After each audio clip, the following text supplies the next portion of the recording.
Halo semua, pada kesempatan kali ini, kita akan mendemonstrasikan bagaimana memulai analisis deteksi dugaan kecurangan pada transaksi keuangan menggunakan model multiple hukum Benford.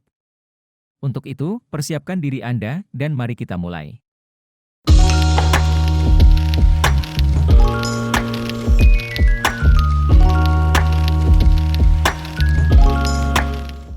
Setelah kita login, pada halaman pertama yang muncul, pilih menu Toolkit, lalu arahkan kursor Anda ke bagian Download Toolkit. Selanjutnya, pastikan bahwa toolkit yang kita butuhkan telah terunduh pada direktori komputer Anda.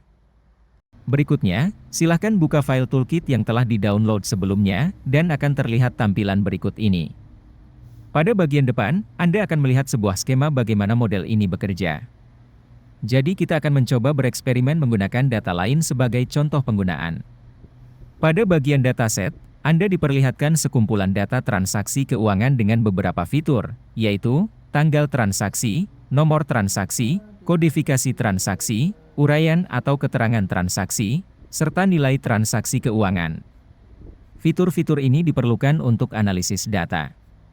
Selanjutnya, pada bagian kriteria penetapan klaster, Anda akan diperlihatkan pola sebaran grafik variasi nilai transaksi keuangan, di mana variabel X diklasifikasikan sebagai nilai keuangan, dan variabel Y diklasifikasikan sebagai jumlah transaksi. Anda juga dapat merubah kurva pada grafik dengan merubah posisi data.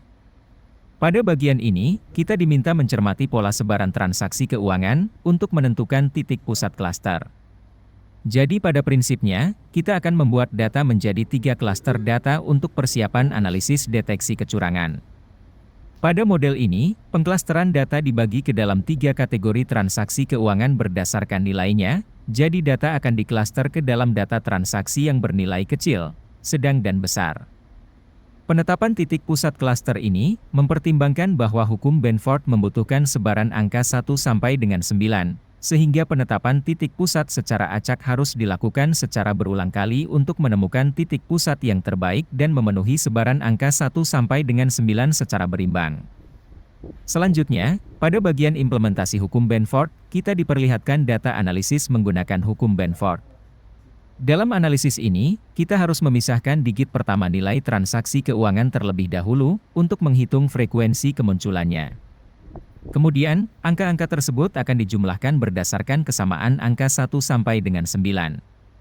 Setelah jumlah angka digit pertama diketahui, maka jumlah kemunculan angka tersebut dikonversikan menjadi prosentase. Jika prosentase kemunculan angka sudah didapatkan, maka proses selanjutnya adalah menguji kesesuaian prosentase frekuensi tersebut dengan hukum probabilitas Benford, kemudian membandingkannya dengan frekuensi aktual pada dataset. Maka, hasil pembandingan tersebut akan menimbulkan selisih atau gap. Selisih tersebut disebut deviasi. Nah, jika informasi yang muncul pada bilangan angka 1 sampai 9 terdapat deviasi yang melebihi 5% atau minus 5%. Maka dapat disimpulkan bahwa pada data tersebut diduga kuat mengandung manipulasi atau sebuah praktek kecurangan.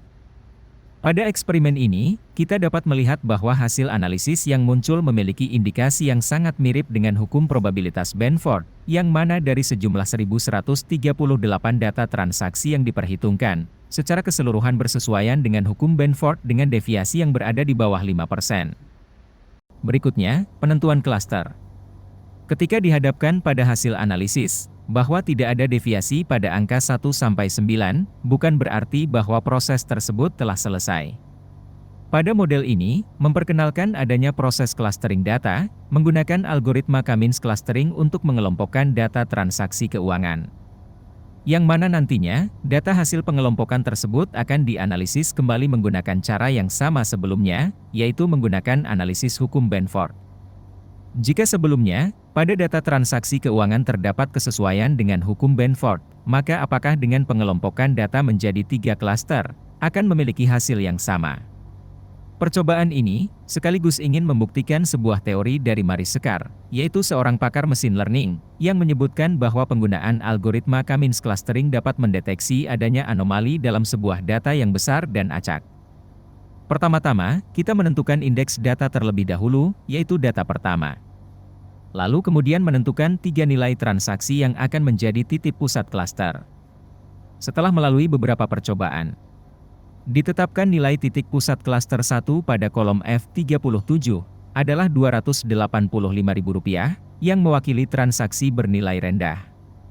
Titik pusat klaster 2 pada kolom F441 adalah Rp1.448.149.000 yang mewakili transaksi bernilai sedang, dan titik pusat klaster 3 pada kolom F841 adalah Rp12 juta yang mewakili transaksi bernilai besar. Kemudian, formulasi tersebut diterapkan pada keseluruhan data. Setelah semuanya dijalankan, maka perhitungan algoritma K-means clustering akan menghitung jarak antara dua buah data berdasarkan kedekatan atau kemiripannya, lalu secara otomatis diberikan label kelompok data. Algoritma K-means clustering akan membedakan apakah masuk ke klaster 1, 2, atau 3.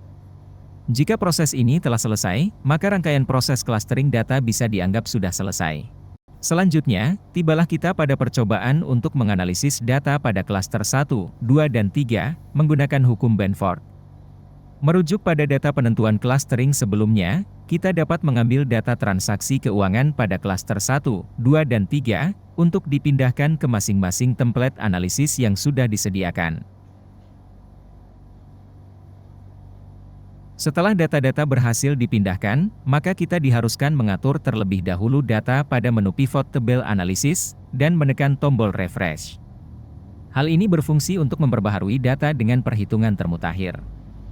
Setelah semua proses telah selesai, nampak jelas bahwa pada klaster 1 terdapat deviasi yang signifikan pada angka 1 dan 6, demikian pula pada klaster 2 juga menunjukkan adanya deviasi yang signifikan pada angka 1, dan pada klaster 3 memperlihatkan deviasi yang signifikan pada angka 1, 2, 3, 4, 5, dan 9. Dari percobaan ini, telah membuktikan bahwa pengelompokan data menggunakan algoritma K-means clustering telah memberikan perbedaan yang cukup besar dari analisis tanpa menggunakan algoritma K-means. Hal ini juga sekaligus menjawab hipotesis yang menyebutkan bahwa penerapan algoritma K-means dapat mendeteksi anomali yang tersembunyi dalam sebuah data yang besar dan acak. Sekarang, tibalah kita pada hasil yang diharapkan. Dari beberapa angka yang terdeteksi memiliki deviasi yang signifikan, dipisahkan ke dalam sebuah daftar data hasil analisis. Data transaksi yang terkumpul ditetapkan menjadi data penting, yang akan menjadi fokus pemeriksaan lebih lanjut dalam pelaksanaan audit. Auditor dapat dengan leluasa memeriksa data hasil analisis ini, dengan meneliti bukti-bukti transaksi atas dugaan praktik kecurangan yang ditunjukkan oleh alat ini. Demikian penjelasan singkat mengenai audit toolkit ini. Semoga bermanfaat bagi para penggunanya.